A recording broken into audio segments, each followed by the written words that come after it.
So this is the Cooler Master MWE Gold 750 full modular power supply, and we're going to be unboxing this today.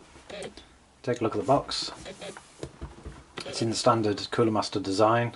It's got all the information on the back and it's got all the specifications of the power supply on the side.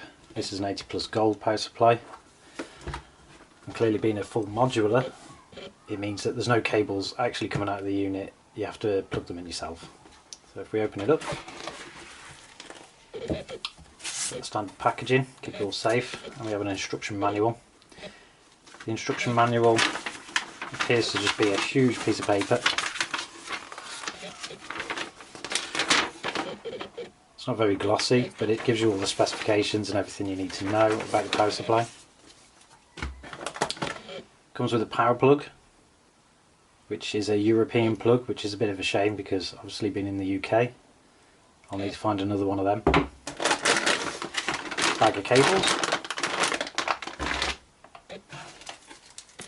bag of screws, and the power supply itself.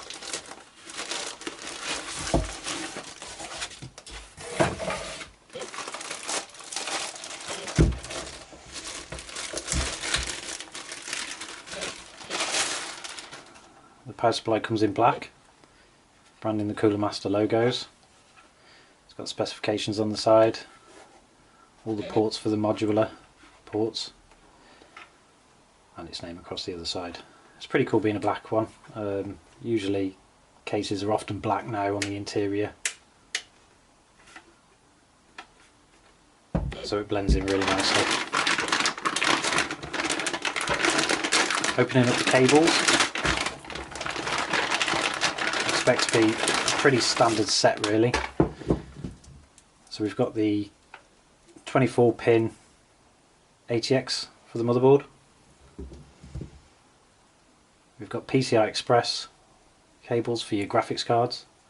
An assortment of SATA and Molex cables for all the peripherals, hard drives and things.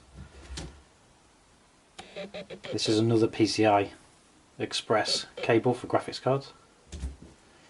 And we have a CPU cable that should split. So usually motherboards are either a 4-pin or an 8-pin, and this one splits to be able to support both.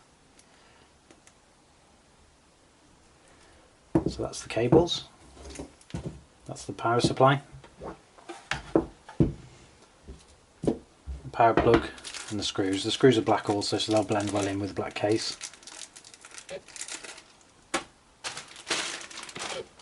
Being a 750 watt as well, it'll support most things at the moment, including some of the new graphics cards coming out by Nvidia. And that's the power supply.